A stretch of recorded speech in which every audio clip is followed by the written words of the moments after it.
네, 안녕하세요. 오늘 발표를 맡게 된 이영주입니다. 저는 현재 브리지웨어에서 프로덕트 매니저로 근무를 하고 있고요.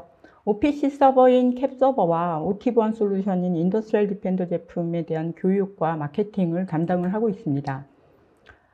그러면 일단 저희 브리지웨어에 대한 소개를 간략하게 드리겠는데요. 브리지웨어는 2005년 설립 이래 자동화 소프트웨어를, 특히나 이제 OPC 소프트웨어를 현재까지 국내에 공급을 해오고 있습니다. 2007년부터는 이제 OPC 서버로서는 전 세계 마켓시어 탑을 차지하고 있는 미국의 브리지웨어, 미국의 이제 캡서버라고 하는 제품을 국내에 독점 대리점 계약을 맺어서 현재까지 꾸준히 공급을 하고 있고요. 이와 함께 기술 지원과 교육을 제공을 해오고 있습니다.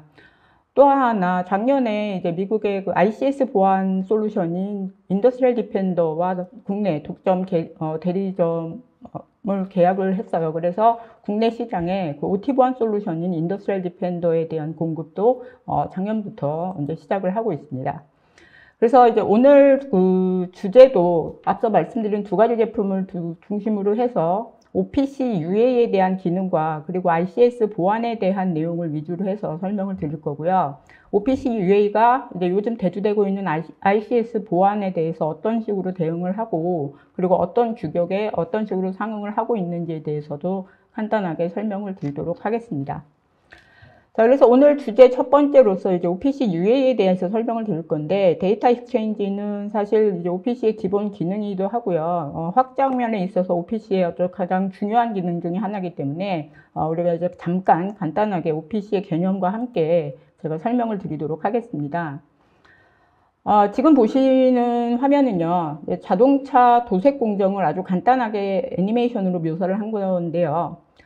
일단 도색 라인에 자동차가 와서 정지를 하면 지정된 색상의 페인트로 도색이 진행이 되고 공정이 완료가 되면 자동차는 다음 공정을 위해서 이동을 합니다. 자, 이거는 굉장히 간단해 보이지만 이 공정은 어떤 많은 장비들하고 지정된 순서와 프로그래밍에 의해서 진행되고 있습니다. 자, 그래서 지금 이러한 내용들은 자동차가 어떤 지정된 위치에 다다르면 센서라는 계측기가 이를 감지해서 그 다음 과정인 도색 공정을 수행을 하게 되는데요. 이 일련의 과정들은 PLC로 대표되는 컨트롤러에 의해서 진행이 됩니다. PLC는 컨트롤러 가운데 하나고요. 말 그대로 현장 장비들을 제어하는 컴퓨터라고 생각을 하시면 됩니다. 그래서 이 컴퓨터랑 마찬가지로 이 PLC는 IO와 CPU를 탑재하고 있으면서 이를 기반으로 프로그래밍도 가능하죠. 그래서 PLC는 이 산업 현장에서 사용되는 어떤 다양한 계측 장비들을 IO 소스로 해서 제어에 필요한 로직을 구현을 하고 실행하게 하는 역할을 하기 때문에 제조 현장에서는 굉장히 중요한 자산 중에 하나입니다. 그래서 지금 보시는 화면은 실제 현장에 적용된 PLC들의 모습입니다. 그래서 이러한 PLC들은요, 오래전부터 생산 현장에서 중요한 부분을 담당하고 있었기 때문에 그만큼 이제 제조사도 많고 제품 종류도 아주 다양합니다. 그래서 생산 현장에도 제조 라인에 여러 개의 PLC들이 여러 벤더들 아니면 여러 제품들의 PLC들이 혼재해 있는 경우도 굉장히 많아요. 그래서 벤더마다 PLC들은 다른 프로토콜로 통신을 하기 때문에 또 이러한 것들도 또 PLC의 특징 중에 하나라고 생각을 하실 수가 있습니다. 자, 그래서 이러한 현장의 데이터, PLC로 중심으로 모아지고 있는 이 현장의 데이터들, 특히나 이제 제조 현장의 데이터들을 필요로 하는 서비스들은 아주 다양합니다. 일단 이제 PC 기반의 제어를 시작으로 시작점인 어떤 스카다 소프트웨어를 근간으로 해서, 그리고 또 히스토리안이라고 하는 우리가 이게 공정 데이터 같은 경우는 데이터의 종류도 무척 많지만 일단 시간대를 대비로 해서 계속 모아지는 데이터이기 때문에 기존의 RDB하고는 사실 차이가 있는 데이터베이스가 있어요. 그래서 우리가 이걸 타임 베이스 데이터베이스라고 얘기를 하는데 리얼타임 데이터베이스인 히스토리안도 이 실시간 데이터 수집을 위해서 PLC와 직접적으로 연결되는 경우가 있고요. 그리고 또 하나 우리가 이제 익히 알고 있는 엔지니어링 워크스테이션의 다양한 서비스라든가 MES 같은 경우들도 이 PLC들로부터 데이터를 직접 받아서 그 데이터 자기들의 이제 서비스를 구현을 하는 경우가 많은데 이러한 데이터들은 이제 나아가서 엔터프라이즈 레벨인 어떤 ERP라든가 어떤 비즈니스 영역으로 데이터가 전달이 됩니다. 그래서 뭐 이제 이 실시간 데이터들을 직접적으로 액세스하는 경우도 있고요. 아니면 이제 지금 한번 MES나 어떤 서비스를 통해서 진행되는 경우도 있는데, 어쨌든 지금 말씀드린 이 실시간 데이터, 공정 제조 데이터들을 이렇게 많은 서비스들이 이제 필요로 하기 때문에 많은 그 통신에 대한 문제들이 나오고 있어요. 특히 왜 어떤 특징이 있냐면은 말씀드렸다시피 PLC 같은 경우는 제조사마다 모델마다 프로토콜이 다르기 때문에 어떤 그 데이터를 원하는 해당 서비스에서는 커뮤니케이션 드라이버, 우리가 이제 통신 드라이버라고 얘기를 하죠. 통신 프로그램을 필요로 합니다. 그래서 예를 들어서 스카다 쪽에서 PLC하고 연결하려고 하면은 스카다와 PLC를 연결하기 위한 통신 드라이버가 필요하고, 그것도 PLC 종류마다 다른 드라이버를 사용을 해줘야 되고요. 히스토리안이나 EWS, MES도 각각 마찬가지죠. 그래서 이러한 그 PLC들과 직접 통신을 하려면은 이 커뮤니케이션 드라이버를 개발하고 그리고 또 관리하는 것 자체가 굉장한 큰 버든이 부담이 되는 거죠. 그래서 이를 해결하기 위해서 굉장히 많은 방법들이 고안이 되고 연구가 되고 있는데, OPC가 바로 이제 그 중에 하나입니다. 그래서 OPC 같은 경우는 어떤 개념인가 하면은, 일단 그 OPC 서버를 하나 PC상에 이제 두고요. 그 서버를 이제 설치를 해서 모든 그 PLC나 컨트롤러와의 데이터 통신은 이 OPC 서버가 담당을 하게 하는 거고요. 지금 이제 OPC 서버가 통신하고 있는 데이터들을 이제 갖가지 서비스들, HMI, 스카다나 히스토리안이나 EWS나 MES에서 이 서버를 통해서 데이터를 가져다 보는 개념입니다. 그래서 모든 통신은 OPC 서버가, 모든 PLC와의 통신, 컨트롤러의 통신은 OPC가 담당을 하고, 그리고 이제 이 OPC를 통해서, 서버를 통해서 필요한 어떤 서비스들이 데이터들을 가지고 가는 개념이죠. 그래서 데이터를 이제 PLC하고 통신하는 주체를 OPC 서버라고 하고, 이 OPC 서버의 데이터를 필요로 하는 주체들을 OPC 클라이언트라고 얘기를 하는 거죠.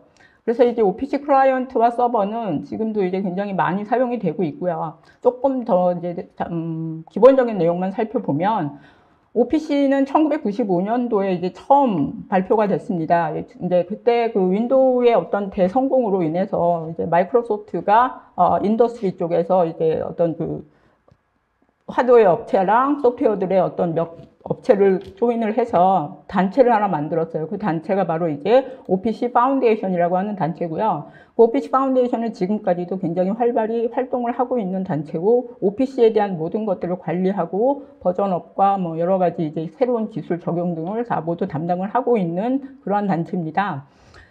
그래서 이 OPC의 어떤 그때 당시의 이름을 보면 OLE for Process Control이라고 하는 이름에서도 알 수 있듯이 OLE 기술 자체가 그 마이크로소프트의 기술, 코어 기술을 의미하는 거였고요. 그래서 그 모든 스탠다드의 베이스는 마이크로소프트의 윈도우의 리소스를 참고하는 COM/DCOM 베이스로 구성이 됐었어요. 이건 의미하는 게 뭐냐면은 OPC 서버나 클라이언트가 모두 윈도우 상에서만 동작을 하고 다른 OS에서는 동작을 하지 않는다는 단점이 있었죠. 그래서 어떻게 보면 반쪽짜리 스탠다드라고 하는 어떤 그 오명이 있었지만 계속 버전업을 이제 해가면서 많은 개선을 이루고 있었습니다. 그래서 2000년 중반에 들어서서 이제 OPC가 새로운 OPC를 하나 더 릴리즈를 하게 됩니다. 그 OPC가 바로 이제 OPC UA예요. 그래서 이름 자체도 변경을 합니다. 오픈 플랫폼 커뮤니케이션이라는 이름의 새로운 OPC로 어떤 앞으로 이제 많은 산업계에서 뭐 발생할 수 있는 야기될 수 있는 많은 어떤 프로토콜이라든가 스탠다드를 다 포함하기 위해서 이름도 이제 유니파이드 아키텍처라는 이름으로 UA라는 이름으로 이제 새로 발표를 하는 거죠. 그게 2006년도고, 일단 기존에 있는 OPC와는 완전히 다른 방식의 OPC이기 때문에 기존에 있는 OPC를 이제 OPC 클래식이라고 칭하고, 새로운 OPC를 OPC UA라고 이제 얘기를 합니다. 그래서 OPC UA의 특징은, 우리가 이제 느끼는 특징은 첫 번째로 OS에 제한을 받지 않는다. 어떤 OS를 쓰든 간에 모두 다 사용할 수 있기 때문에 뭐 지금 현장엔 리눅스나 유닉스나 어떠한 형태의 OS 상관없이 서버 클라이언트의 사용이 자유로워지고, 그리고 보안이라든가 이런 것들이 기존에 있는 OPC와는 완전히 다른 모습으로 이제 새로운 OPC가 지금 등장을 하고 있고요. 지금 각광받는 OPC가 바로 이제 OPC UA라고 보시면 되고요. 자, 지금 이제 우리가 그 아까 앞서 말씀드렸던 그 엔터프라이즈 모델을 지금 이제 피라미드 형태로 정의를 한 건데, 5가지 레벨로 이제 엔터프라이즈 모델을 정의를 해서 맨 아래 단계를 필드 레벨, 그래서 현장에서 제조에 사용되는 어떤 그 장비들, 네트워크 장비도 되고요. 아까 말씀드린 센서 같은 경우도 여기에 포함이 되겠죠. 그래서 이 모든 장비들을 필드 레벨로 두고 그 윗단에 이 장비들을 이제 제어하는 레벨을 PLC 레벨, 제어 레벨로 두고 그 윗단 이제 스카다라고 해서 이제 스카다서부터는 PC 베이스, PC 기반의 환경이 조성이 된다고 보시면 됩니다. 그래서 이 PLC와 스카다 사이에 이제 중간에 이제 커뮤니케이션 드라이버가 필요하고요.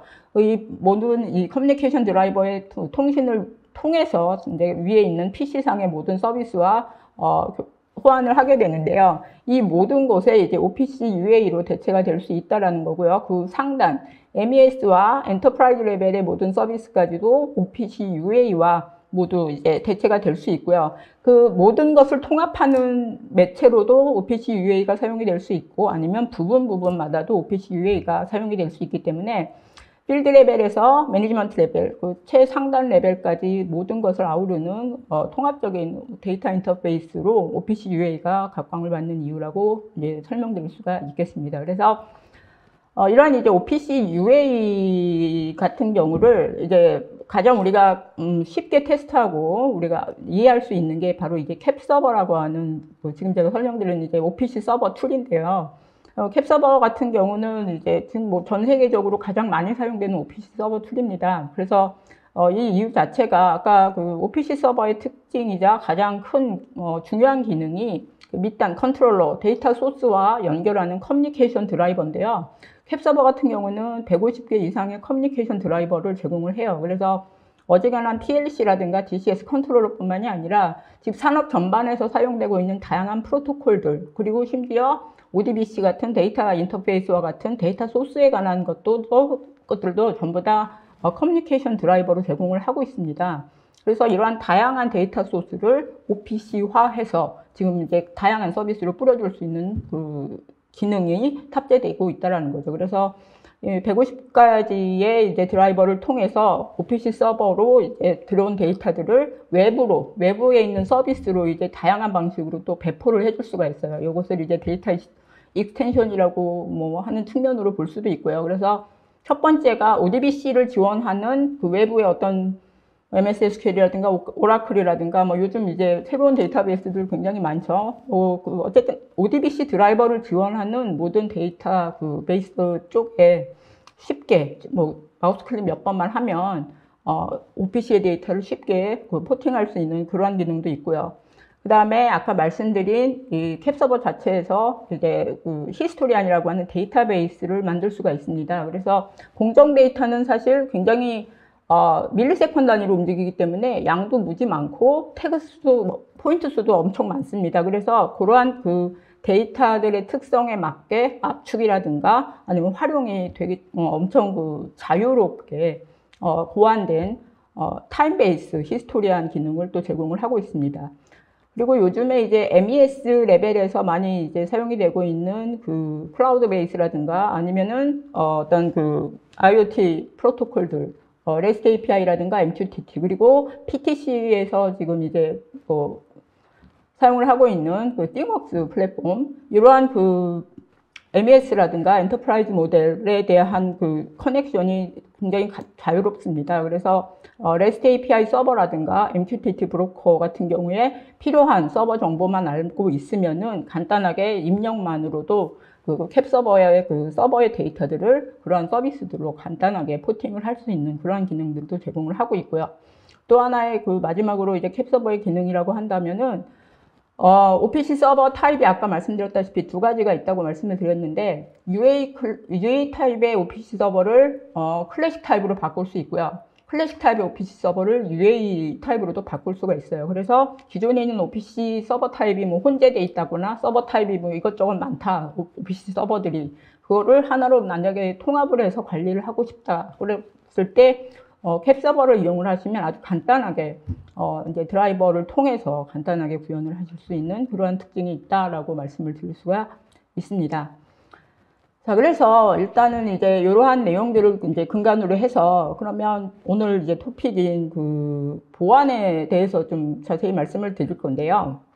일단은 저희가 이제 보안 쪽에서 나올 때 항상 나오는 용어가 ICS 보안이라는 얘기도 많이 나오고 OT 보안이라고도 얘기를 합니다. 그래서 ICS가 이제 인더스트리얼 컨트롤 시스템이라 그래서 OT 보안이라고도 많이 얘기를 하고요.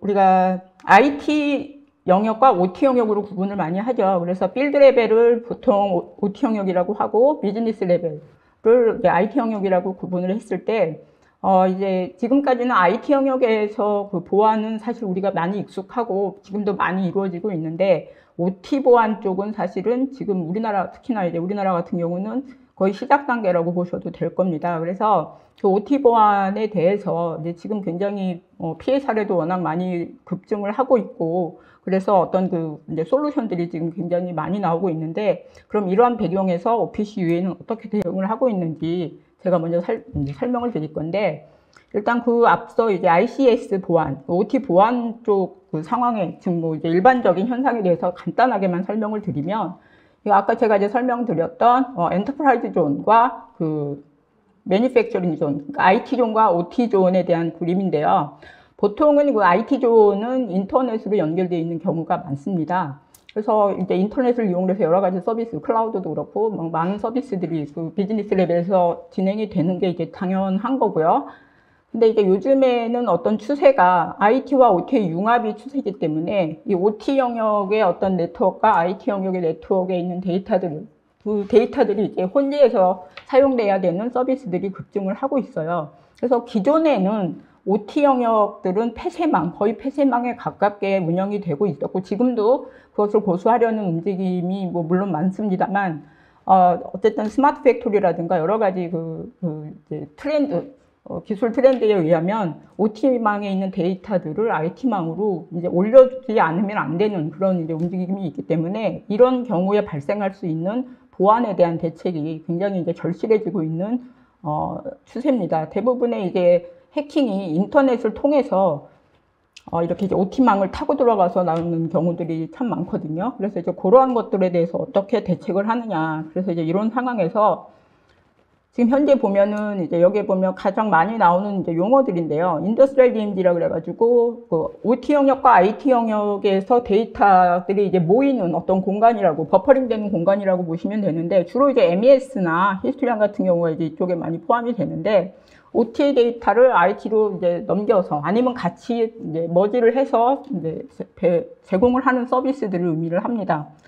그래서 이러한 경우에 이제 우리가 인더스트리얼 DMZ라고 얘기를 하고요. 이 영역에 대한 그 여러 가지 보안 대책을 많이 강구를 합니다. 그래서 산업용 뭐 방화벽이라든가 아니면 화이트리스트라든가 뭐 이런 것들을 여러 가지 방법을 이제 고안을 해서 이 인더스트리얼 DMZ에 방책을 세우기도 합니다. 지금 현상이 그렇고요. 그리고 또 하나 어떤 경우가 있냐면 이제 원격으로 접속해서 현장에 VPN을 통해서 원격으로 접속을 하는 경우가 사실 요즘 굉장히 많아졌죠.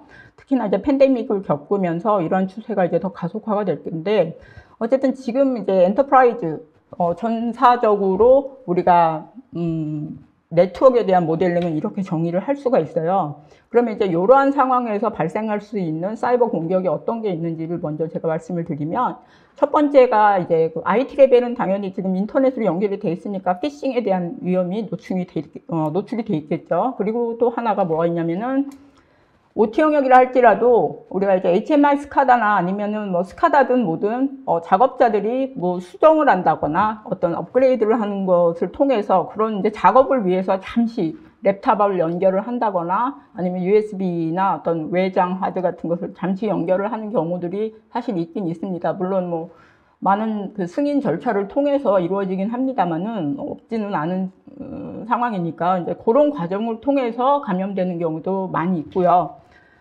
그 다음에 아예 그 PLC는 펌웨어로 이루어지는 어떤 그 동작을 하는 데가 기준이 돼서 이 펌웨어 자체를 이제 오작동시키게 하는 경우가 있어요. 이제 펌웨어 직접 접근을 해가지고 변조를 한다거나 뭐 위조를 한다거나 하는 그런 해킹도 지금 이제 나오고 있고요.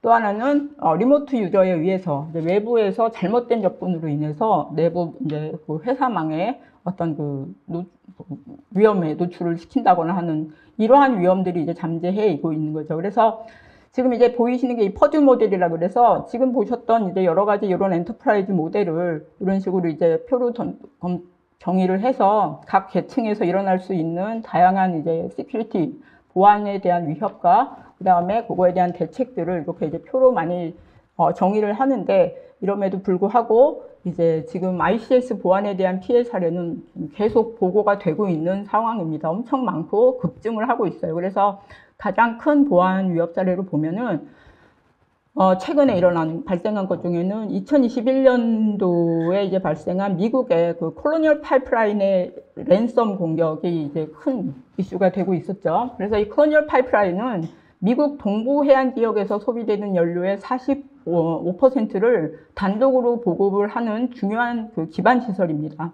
근데 이 랜섬웨어의 공격으로 약 9,000km에 달하는 파이프라인이 마비가 됐고 공격자들에게 440만 달러, 하나로 70억 원 이상을 지불한 후에야 복구가 됐다고 해요. 근데 이게 지금 이제 막 무방비 상태에서 당한 게 아니고 나름 2달 전까지만 해도 이 랜섬웨어에 대한 경고가 계속 있었음에도 불구하고 이런 사고가 일어났다라는 것에 조금 더 주목을 해야 되고요. 근데 이제 랜섬웨어 측에서도 이런 국가기관 시설을 노리는 그런 공격을 앞으로 계속 하겠다라는 경고도 있었고 사실 이러한 이제 그 사고는 이제 시작이라고 볼 만큼 앞으로 더 많이 발생할 것으로 예견이 되고 있어요.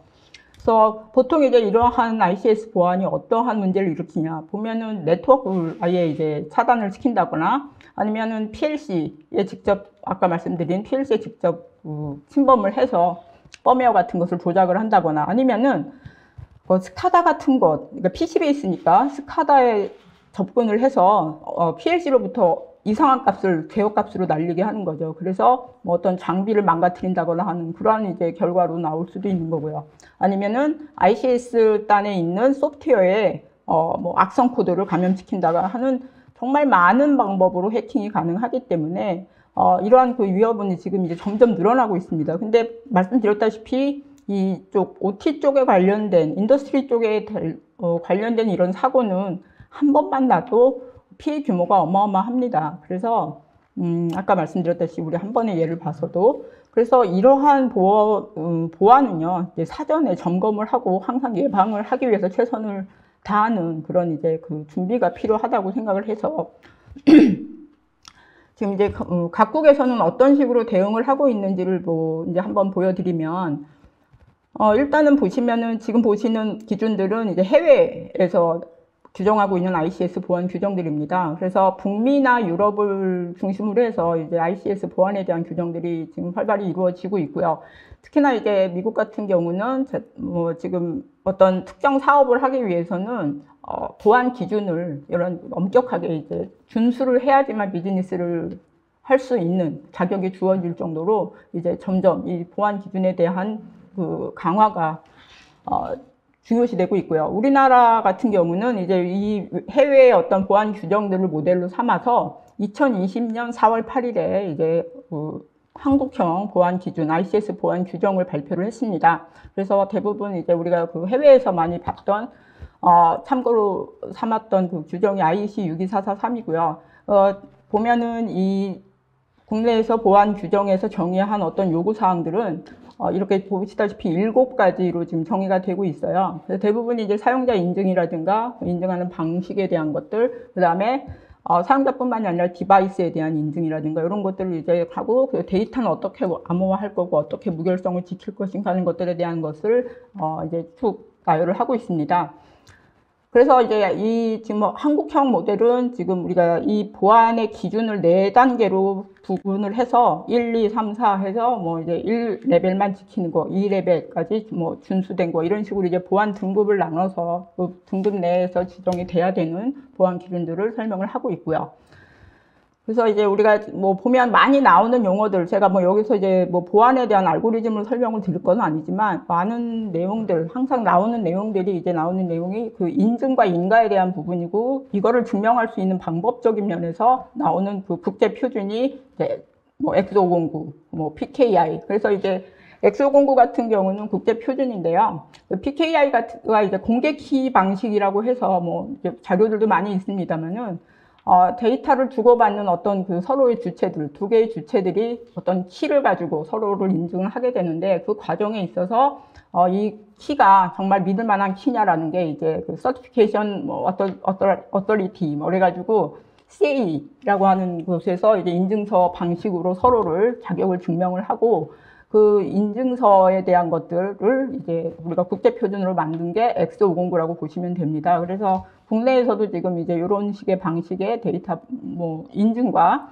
그다음에 그 여러 가지 암호화에 대한 것들을 이제 기준으로 하고 있고요. 그다음에 그 경량 암호화라 그래서 LEA라고 하는 것도 같은 방식으로 지원을 하고 있습니다.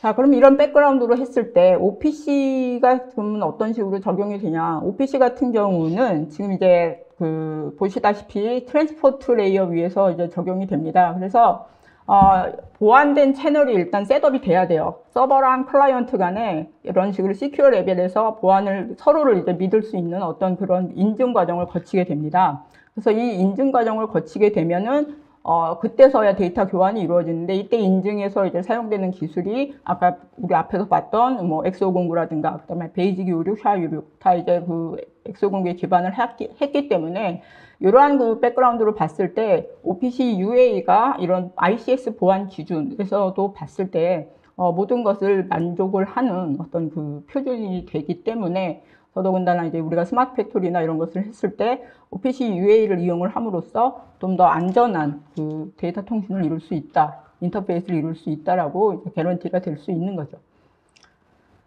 자, 그래서 지금 이제 우리가 OPC UA의 보안에 대해서 제가 설명을 드렸는데, 사실 뭐 모든 그 ICS 환경에 OPC UA를 다 적용하면 좋은데 그렇지 않은 경우도 있겠죠. 그래서 이제 포괄적으로 이 모든 것에 대한 어떤 위험을 직접적으로 이제 감지하고 알려줄 수 있는 정말 ICS 전용의 보안 툴이 필요한데요. 지금 제가 이제 말씀드리는 것은 뭐 간단하게 ICS 보안 툴이 가져야 되는 어떤 그런 기본적인 항목들에 대해서 간단하게 말씀을 드릴 거예요. 그래서 먼저 어떤 ICS 툴을 사용을 하시고 내가 이제 뭐 기준을 두던 간에, 그러니까 뭐 선택을 하거나 검토를 하는 과정에 있다고 하면 이런 기준으로 보시면 될 거라고 저는 생각을 하고요.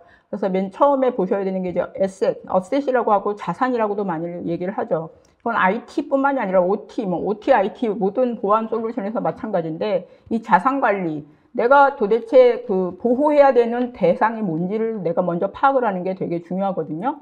그래서 에셋이라고 하는 개념 자체를 먼저 정의하는 게 굉장히 중요합니다. 그래서 지금까지의 에셋들은 대부분 IT 레벨에서 보안이 되고 거기에 최적화되어 있는 게 많지만, 이제 우리가 OT 보안 툴을 사용하는 이유는 OT 자산을 이해하는 게 중요합니다. 아까 말씀드렸다시피 PLC 같은 경우도 제조사마다 프로토콜이 다 다르고, 그리고 뭐 센서나 어떤 계측 장비라든가 아니면 그 장비마다 사용하는 프로토콜도 다 다를 거고, 요청하는 뭐 스탠다드도 다 다르기 때문에 이런 그 OT 자산 자체의 특성을 이해를 해야지 일단 중요한 거거든요. 그래서 이 자산 관리, OT 자산을 얼마나 이해하고 그거를 관리를 할 수 있는지가 굉장히 중요하고요. 그 다음에 컨피그레이션 매니지먼트 같은 경우는 이제 우리가 지금 모니터링하고 있는 자산을 대상으로 했을 때, 이러한 이제 보이다시피 뭐 어떤 변경 사항이 생겼을 때 이것을 바로바로 탐지할 수 있는 기능이 있는지 그것도 중요하고요. 그 다음에 이제 취약점, vulnerability라고 하는 이 취약점 관리도 굉장히 중요한데, 그 OT 쪽은 굉장히 많은 프로토콜이 있고 모델들이 있기 때문에 요거에 대한 이제 취약점들이 굉장히 많이 발표가 돼요. 계속 발표가 되고 있는데, 취약점 같은 경우는 공격하는 쪽에서도 계속 찾고 있고 방어하는 쪽에서도 계속 찾고 있는 부분이거든요. 그래서 뭐 어떤 모델에 어떤 기준에 예를 들어서 어떤 PLC 어떤 모델에 어떤 취약점이 있고 예를 들어서 뭐 어떤 스카다 어떤 제품에 어떤 취약점이 발견됐다라는 게 계속 리포트가 됩니다. 그래서 해당 벤더들은 그 취약점에 대한 어떤 패치나 이런 것들을 이제 여러 가지 뭐 업그레이드, 버전 업데이트나 아니면 패치 파일로 제공을 하게 돼서 그런 식으로 이제 계속 보완을 하게 되는 거죠. 그래서 이런 것들이 내가 모니터링하고 있는 자산 중에 이런 위협이 있는지를 먼저 파악하는 것도 굉장히 중요한 그 기능 중에 하나고요. 이 외에도 이제 굉장히 많은 종류의 그 보안을 위한 기능들이 필요로 합니다. 그래서 이것을 세 가지로 분류를 하면 이제 이렇게 정의가 될 수 있고요. 그래서 지금 이제 퍼듀 모델에 의해서도 관리가 되는 그런 이제 툴이 이제 뭐 되게 중요하다고 여겨지고 있어요. 그래서 일반적으로 지금 이제 제가 설명드리고 있는 이 보안 툴이 우리 한국의 보안 기준하고 이제 이런 식으로 매칭이 된다라는 걸 지금 보여드린 거고요. 그래서 제가 지금 이제 말씀드린 그 모든 보안 툴의 기능은 지금 제가 소개드린 인더스트리얼 디펜더라고 하는 회사 그 제품에 대한 기능이고요. 일단 그 미국의 이제 헤드쿼터, 폭스볼의 헤드쿼터를 두고 있는 회사고요.